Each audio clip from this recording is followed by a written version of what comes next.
Nah, ini komentar menarik dan benar adanya ya guys. Jadi turut tergugat 1 dalam perkara ini memang bukan karena Kapolri dianggap melakukan wan prestasi ya, melainkan karena perannya penting dalam proses penarikan kembali uang sebesar 3,4 miliar rupiah dari developer rumah, yaitu tergugat 3. Nah, secara hukum perdata turut tergugat adalah pihak yang tidak dituntut untuk bertanggung jawab secara langsung, tetapi biasanya keterangannya atau keterlibatannya diperlukan agar sengketa dapat diputus secara adil dan menyeluruh. Ini sesuai dengan asas litigasi efektif, supaya tidak perlu ada gugatan baru hanya untuk mengklarifikasi satu pihak yang terkait secara tidak langsung. Nah, ini menjawab ya bahwa nampaknya relevan ya bahwa Kapolri atau kepolisian dimasukkan sebagai turut tergugat karena memang diduga menjadi pihak yang memfasilitasi pengembalian uang tersebut dari developer ke Raja Gladys. Karena secara logika hukum ya, tanpa keterlibatan mereka dalam proses hukum, dalil penarikan uang sebesar kurang lebih 3,4 miliar dari perusahaan rumah harusnya sih tidak bisa berdiri utuh ya di pengadilan perdata. Oke, kali ini kita akan membahas dokumen berkas perkara wan prestasi yang diajukan oleh pihak Nikita Mirzani. Nah, di paling atas ini ada yang namanya penggugat, yaitu Nikita Mirzani dan Ismail Marzuki. Kemudian di bawahnya ada dua nama yang tergugat, yaitu Dr. Raja Gladys dan Dr. Ataubah Mufid.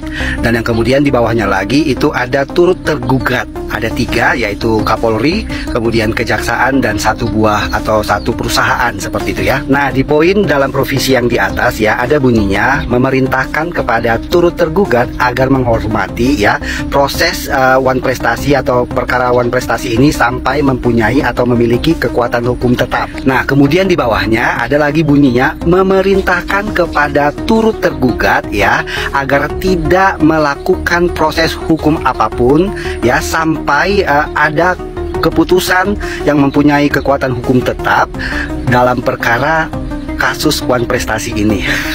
Nah, itu makanya tanggapan dari pengacara Dr. Raja Gladys ini terkait dengan gugatan wan prestasi ini hanya upaya untuk menunda-nunda atau menghalang-halangi proses pidana yang saat ini sedang berjalan. Benar kan? Nah, kemudian di poin yang primer ya, itu ada bunyinya menerima dan mengabulkan gugatan wan prestasi. Itu artinya pengadilan menerima nih berkas gugatan dari si pihak NN. Kemudian poin berikutnya dikatakan menyatakan sah dan mengikat secara hukum perjanjian kerjasama review produk terhitung sejak 10 November 2024 sampai 10 November 2025. Kemudian bunyinya lagi menyatakan perbuatan tergugat sebagai ingkar janji kepada penggugat. Nah, ini ada bunyi yang paling membagongkan sekali ya, yang bunyinya seperti ini.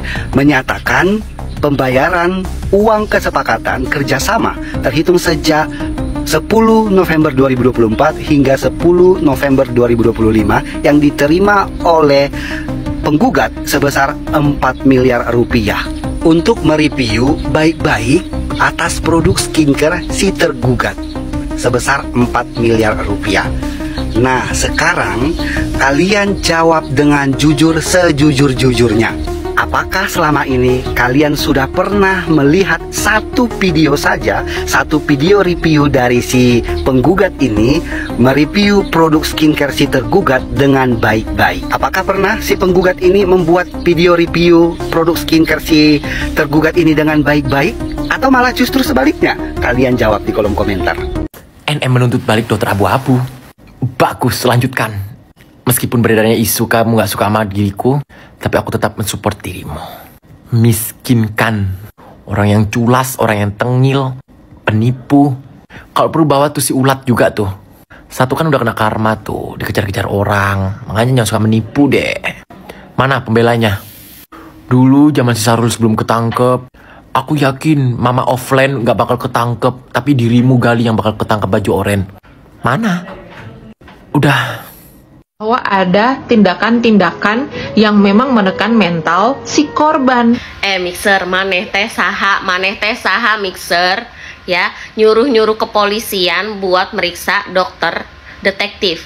Yang ada masyarakat itu nunggu si RG dan antek-anteknya itu, mafia-mafia skincare ini dikandangin. Kalau bisa lu sekalian, paham nggak?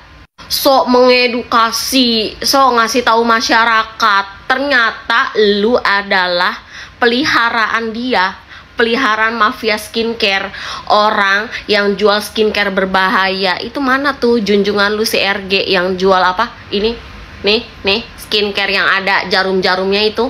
Mana? Kemarin apa? Jual apa? Pemutih gigi lagi, pemutih gigi. Otaknya sekalian diputihin.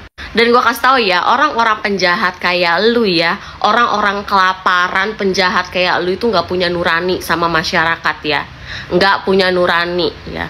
Kalau bukan karena Doktif ya, yang mengedukasi masyarakat, ngasih tahu masyarakat tentang skincare, mafia skincare ini, mau sampai kapan masyarakat dirongrong ya, sama produk-produk berbahaya, sama produk-produk bermerkutrit ya. Bahkan lu tahu sendiri kan, BPOM aja sampai sekarang belum ada tuh sanksinya buat si RG, buat si uler ya, junjungan lu yang udah jelas-jelas ketahuan menjual produk berbahaya. Mana? Katanya mau dikasih sanksi. Katanya mau dikasih sanksi nih waktu dia jual ini nih. Apa? Tuh, skincare yang ditusuk-tusuk. Belum lagi dokter satu lagi tuh, Dokter Suneo. Makanya nih ya, buat bapak kepolisian di Indonesia, tolong ya, orang-orang kayak gini itu ditindak. Jangan karena ada sesuatu dari mereka terus udah itu bapak-bapak di kepolisian ini diem. Mana dong pak nih, ini udah tanggal berapa, udah bulan berapa bapak, sebentar lagi udah tak mau tengah tahun ya. Kasus persekusi Doktif itu nyata pak, Doktif dipegang-pegang ya, orang-orang di situ dipersekusi ya, mereka duluan datang, bahkan mau ada aksi pemukulan. Itu di mana pak? Itu udah bukti tuh, terpampang nyata ya, sampai sekarang nggak diringkus-ringkus. Ada lagi si RG pak, si Begeng, si RG itu jual skincare yang ditusuk-tusuk ke muka itu pak, itu bahaya, nggak boleh. Astaga.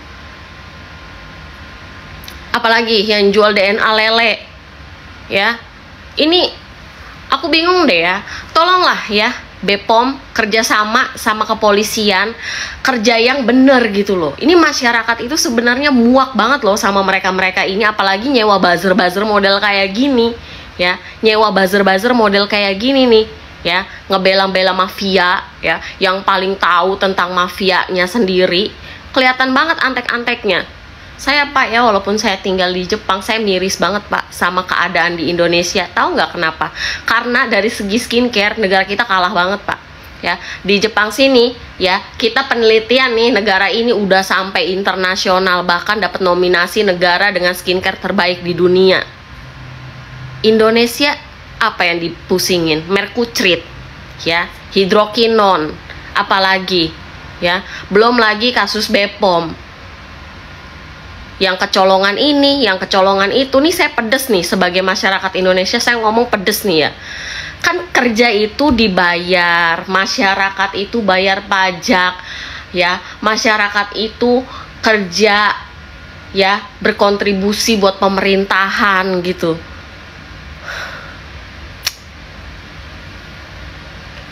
Ayo dong pak ya, ini taruhannya taruhan masyarakat loh pak. Bisa kerusakan organ tubuh, bisa penyakit-penyakit yang lain. Masyarakat awam yang gak ngerti kan tentang kayak gini kan, taunya kalau udah sakit ngeluh. Ayo dong, proses Doktif dulu nih, diproses Doktif dulu kasusnya nih kayak gimana nih. Sampai bulan ini nih, udah bulan 5, nggak ada sama sekali bergeming. Mana itu? Ya, si uler sibuk jalan-jalan, nonton konser Lady Gaga.